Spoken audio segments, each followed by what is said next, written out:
Hi guys, this is Ranjit, and as you can see, I am here with my car, that is the XUV 700, which I had purchased about 3 months ago.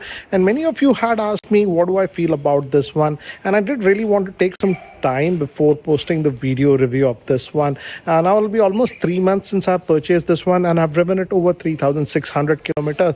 So in this video, I'll give you an idea about this car. What are the good things about this car? What are some things that are average, and what are some of the things that I simply did not like? And guys, this XUV 700 comes in two variants, a 5-seater and a 7-seater. I have the top end AX7L, hence it's a 7-seater. This is the back seat, as you can see, and I can just press this and this tumbles and it reveals the back seat over here. And it's very easy to push this, it goes. And what I like about the back seat is that if you notice, I have ample leg room over here, so I have no issues with that. And as this is the top end variant, we also have a lever over here, and I can push the front seat even further if I want. So you have a lot of back room. But one con is that this back seat could have been actually moving forward and behind, because it does not do that. Hence the back, if you come over here, the leg room is a little bit on the less side. If you are about 5'8", 5'9", it's okay. But if you are more than that, this leg room can be slightly difficult for taller people. But let me show you the back.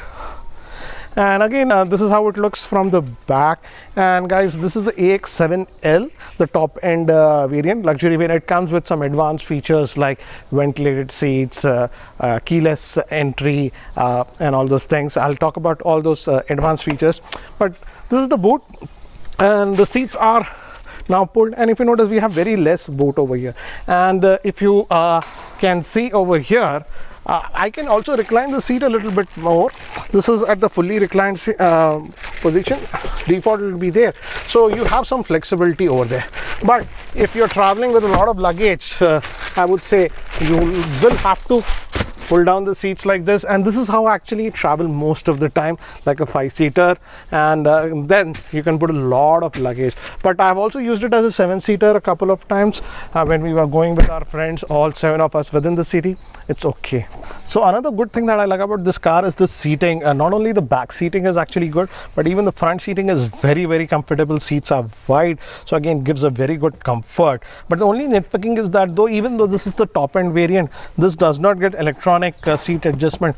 That is only restricted towards the driver's seat. But very comfortable seats, and even in highways and stuff, it's very comfortable. In fact, I've been actually noting down notes for the past 3 months about this car. The first thing that I really like about this car is the engine, and here I have to actually congratulate Mahindra. This is the Indian-made engine, and mine is the petrol variant. It also comes in the diesel, but even the diesel is actually very powerful. If I recall, I don't know the exact number. The diesel is 190 bhp, which is actually awesome. And in fact, the petrol is even more powerful. This engine produces 200 brake horsepower of power, which is actually insane for Indian car. Generally, if I recall, the Mercedes Benz C-Class, which has a diesel engine, that has a power of 190 bhp. So that is the amount of engine that you're getting. In fact, the engine is also very refined, and I have to and that's what makes this car very different from all the other cars that I had test drive in this segment. The engine refinement that you get and the engine power that you are getting on this is again the best in the class, I would say, unless you're going to pay more than 50 lakhs or something like that. So that is something that I really am happy about it. And that is one thing that tipped me towards this one. That is the engine, and this is the petrol engine that I'm having. And again, this is actually very refined, I would say. So no harshness or anything. Gem of an engine. And I think so this is where I would say Mahindra did an excellent job. I don't recall the exact numbers, and both the petrol engine as well as the diesel engine were designed in India and made in India. And Mahindra about 8 or 9 years ago actually started developing this engine. They spent over 6,000 crores. So this is why the engine on this one is far superior to any other car in this segment. Take it Safari, etc., which is all actually using an older Fiat engine that is almost about 15+ years old. So that makes a big difference, I would say. If you do a test drive of this car and any other car in this segment, the engine is something that you'll note the huge difference in terms of power and refinement. I'm super happy with the engine on this one. I also like the gearbox in this one. It's a torque converter, but the gear shifts are actually very, very good. And guys, if you guys know me, I'm used to high-end German cars. So the gear shifting, etc., was flawless on this one. It actually exceeded my expectations. So no issues regarding the automatic transmission. So that way, engine and the transmission is very good.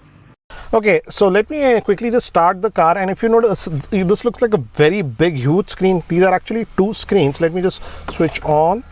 And again, we have two. This is one for the entertainment, and here the speedometer and all the details will be there. I'll talk about the mileage and I'll show you. Good thing is that it has both Android Auto and Apple CarPlay, both wireless, and they work very well. And also this touchscreen system that we have is actually pretty responsive. It has a lot of functions and all these things. I didn't start the car. If I start the car, it'll show a lot. So again, as you can see, this is very, very responsive. Also, we do have Alexa on this one, but I don't like the Alexa because it's using a Vodafone SIM, and especially in Hyderabad, I would say most of the time it simply does not work because signal is not there. Though Alexa, yeah, within the city, if I go, it works. In this area, it simply does not work. Also, we have, let me just quickly start the car. And guys, this is the petrol variant, as I've already told you, and we also have the ventilated seats on this one, but again, for adjusting it's for the front driver and even for the passenger, you have to use this touch screen for that. So you have to go inside this to use it, which is a sort of a core. And also, talking about the ventilated seats, I would definitely say the ventilated seats are not that effective. It is on the very weak side, to be very, very frank. Even when I keep it on, it's winters and still I'm keeping it on 2, and even when I keep it on the maximum, that is 3, this feels like ventilated seats in other cars that is on level 1. So the ventilated seats are not that effective. It works, but again, so not super effective in my frank opinion. One thing I like about this car is that if you notice over here, I am a big fan of having physical buttons for the AC and all this thing. So again, you can just press this and it works. Also, as this is the top end variant, I recall even in the AX7 we have dual zone climate. For example, as you can see, I have kept it on dual. So here, if you notice the temperature, I can individually change it. Let's say the passenger wants it on 23, he can do it. I don't want it on that cold. So we have 2-zone climate control on this one. So that is also a nice feature, and I like the physical buttons provided on this one. And as this is the petrol variant, you might be asking me about the mileage. Let me actually show you the mileage figures. This is the trip A, which I had actually set when I had the fuel tank on full, and right now it is slightly above, yeah, it's still above the half, and I have driven about 256 kilometers. Let's go into the settings, and it shows the mileage and the fuel info, and this is the mileage that I'm getting. As you can see, about 10 kilometers that I'm getting, and it says I can still run about 309 kilometers. And regarding the mileage, guys, in actual city, you should expect, as this is the petrol one and it's a very powerful engine, you should expect realistically between 7.5 to about 9ish kilometers. I am, yes, able to get 10.5, because if you notice, I'm actually staying slightly outskirts of the city. So you could say my drive is about 70% in the city, 30% in outskirts. That's why I'm able to get that 10 to 10.5. This is in city, but I have also driven it in highway about 1500 kilometers, and there, yes, definitely the mileage increases. You should expect anywhere from easily above 11.5 you will get, but I managed to get even about 13.2 kilometers on highway. But again, when I was getting that 13.2, I had actually mostly used the cruise, and I set it at 99. But again, regular highways and stuff, I would say then you should expect about 12.5 kilometers. That is the mileage. Again, it's a petrol. Now let me actually show you the road conditions over here. That's the reason I purchased a SUV, sold my BMW. See the conditions of the road where I am. Hardly the roads are there, and I have to say as it's an SUV, the ground clearance is very good, even on really broken patchy roads like this. On this road almost every sedan scrapes and it bottoms out, but here again I don't have any issues like that. So in terms of ground clearance and everything, it's good. And even now if we talk about suspension on these such a bad roads, the suspension is actually good. I would say I don't have a problem with that. But again, if I talk about the suspension, again I'll compare it with the Tata Safari. I would say Tata Safari and even the Harrier, to be very frank, I feel has the best suspensions among these so-called 7-seater SUVs and stuff like that. That's it, almost 9.5 out of 10 for me, and this I would rate it as about 8. Don't get me wrong, the suspension is not bad. As you can see, I'm stupid, completely broken roads. Then also, I'm not just dancing around and all these things. It soaks up the bumps and all these things. But the thing is that what happens is that the suspension is adaptive suspension on this. You can't control it like some of the German cars. It is automatic.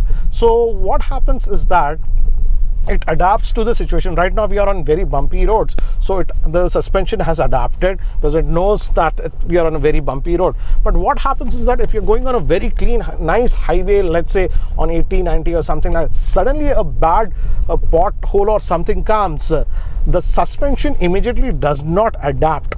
Hence you get the big thud noise on this one. So that is something that I have noticed. So I was initially worried, but I did a little bit digging, but it is supposed to be like that.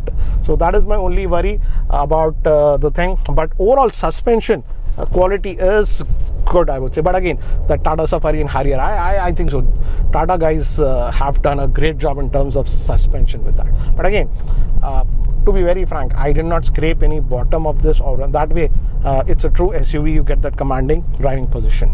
Regarding the driving dynamics, as this is a very big SUV, generally most of the SUVs, especially the 7-seaters and all those things, have a lot of body roll, and I was very worried about that because I'm very sensitive to body roll, and even in way more expensive SUVs I have certain I get nauseated. So I was very much worried about that, but I'm happy to say that the body roll is very less, and as you can see, I'm doing about 70-ish, and we have some turns over here, curves and all those things, but again the body roll is very, very minimal, I would say.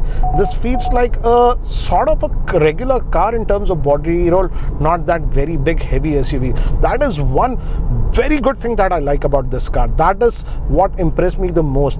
Almost negligible body roll. Yes, of course it's there, but it is among the least that I have noticed in such a big car. So that way Mahindra has done very good in terms of driving dynamics, I would say. Also, another thing that I appreciated with this car, as it's a very big car, it's a 7-seater, but when you start driving this car, it does not give you that impression that it is such a big car.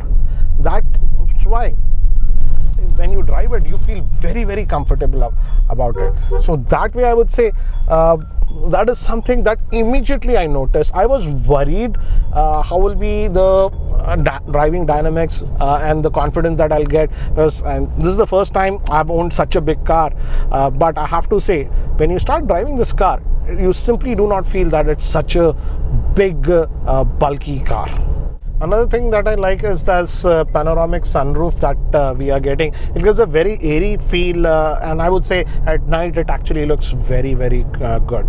We just try to put ADAS on this one, and now I have put ADAS, that is the adaptive cruise control, and again the car is actually driving itself, and it's going to steer automatically. As you can see, it's steering automatically, so it does that.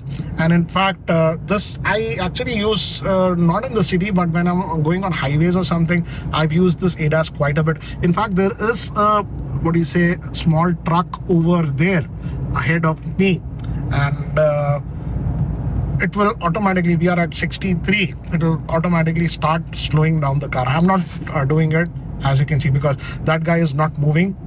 It is actually slowing down the car. So I like this adaptive cruise control on this one. Again, you can leave your hand, but again after a minute you have to hold it. It does that steering. So again, But the thing is with the ADAS, people think that it will overtake. It will not overtake, but it will slow down automatically based on the front one. Now, if I want to overtake, I'll have to give a left signal, take it manually, the control. Also, we have TPMS, and as you can see, it shows the reading within it. So this is also a nice feature. I believe this is in the luxury pack again. The car engine, I don't have a problem. The engine is one of the biggest highlights of this car. Again, I have to say again, if your runs are too much, it's better to opt for the diesel one. But definitely the diesel is also very smooth. But again, the petrol obviously has is the way smoother one. I'm used to petrol engines, that's why I opted for the petrol. But again, one of our friends in also has a diesel version of this one, and he says it's good, and he was telling that he can get on highways range of about 15 to even 15 and a half. Okay, one more thing that I like about this one is that this one, as is the luxury pack, we do get that 360-degree camera on this one, and actually this is a big boon, I would say. Very easy when you're parking or something for such a big car. And also, let me just switch this off. And whenever also, if I give an indicator, for example, right indicator, if I, of course, auto wiper and all those things are there on this one. If I press the right indicator, it will give what is coming here, because this also has a camera in it. And again, if I go to the left one, let me just go, wait, yes, if I go there, it will show the left one. So it has that 360-degree camera.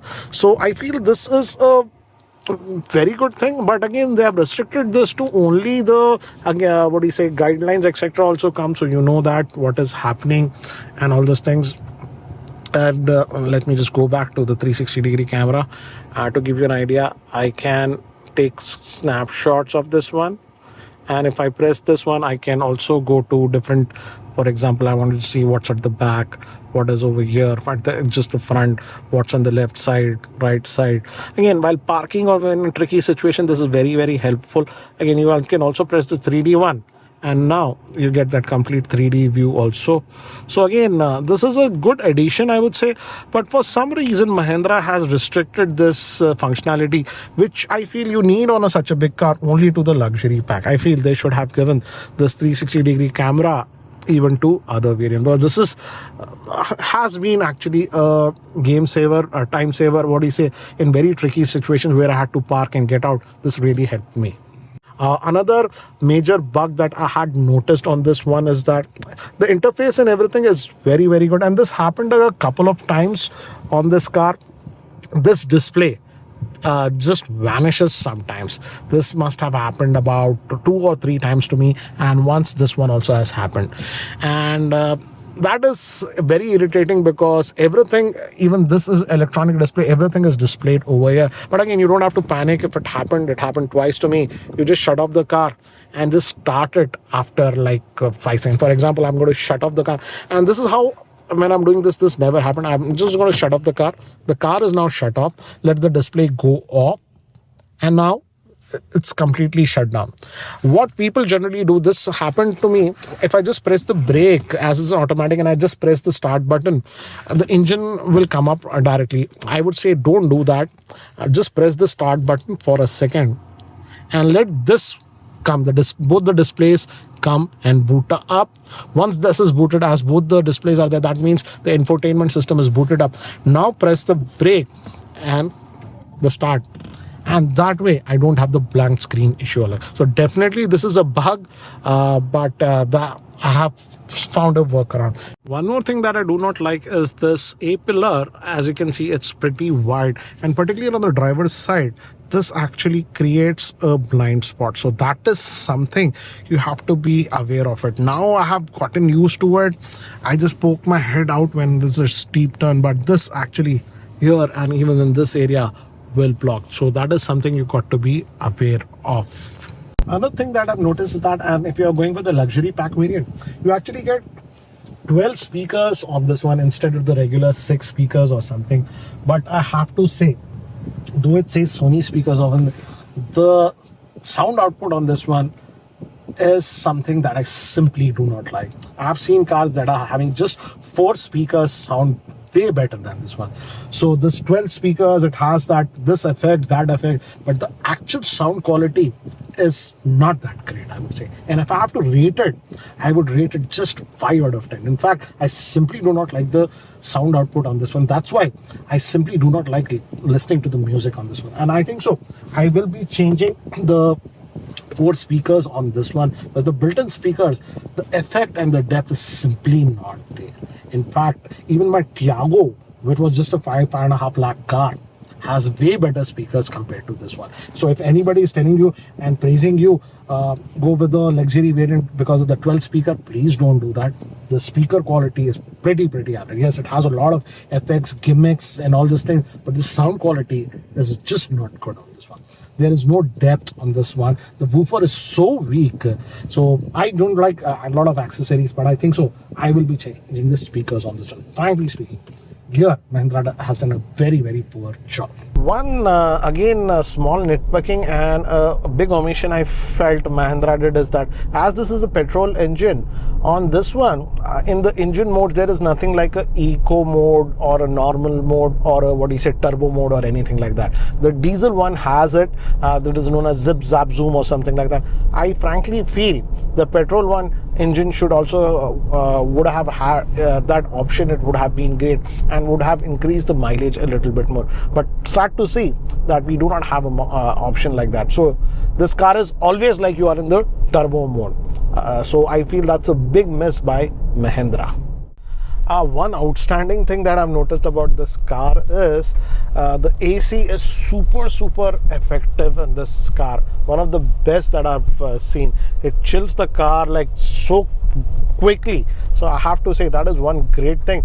But again, on the con side is that the middle seat row, the AC vents are there at the bottom and I feel those are not adequately placed, and also the passenger does not have a switch there to actually control the speed, which is very crazy. Because the third row, which is actually not used a lot, there the user has an option to adjust the AC fan speed. So I don't know. So that is something that I have noticed. The people sitting in the front, they feel it chills very quickly and they love it. Whereas the center passenger, they might sometimes say, hey, increase the AC speed. And if you do that, then the front will become like a chiller. So that is something that I have noticed. I just got the first servicing done when it was 1,000 kilometers. Now it's 3,600. Next service is around 10,000. And I have to say, in terms of service, the service experience was much better than Tata, I would say. It's a lot more streamlined.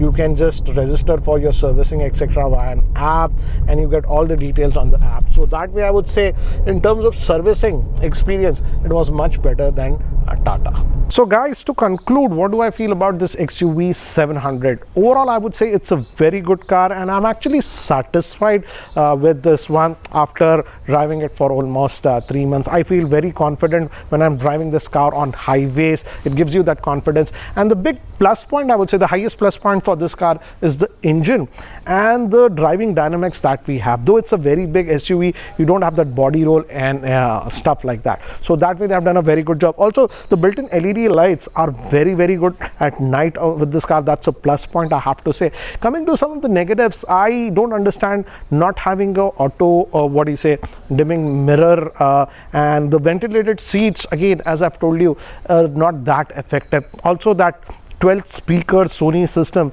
is sort of a gimmick, I would say. One of the weakest car entertainment speakers that I've seen in this price range. So again, it's not perfect, but for what I had purchased this car, I think so it is doing the job. So overall, if I have to rate this one, let's say 10 is the maximum, I would give it a very high rating of 8.9 out of 10. And overall, as I've already told you, the first servicing experience was also very good. The first major service will be at 10,000 kilometers. Again, I'll only know when I reach that. I should be able to reach that in the next couple of months because we'll be doing a lot of highways. So if you guys want me to post another video after I complete that second service in 10,000 kilometers, do let me know. Anyways, guys, that's it for now. Thanks for watching. This is Ranjit and I hope to see you in my next video.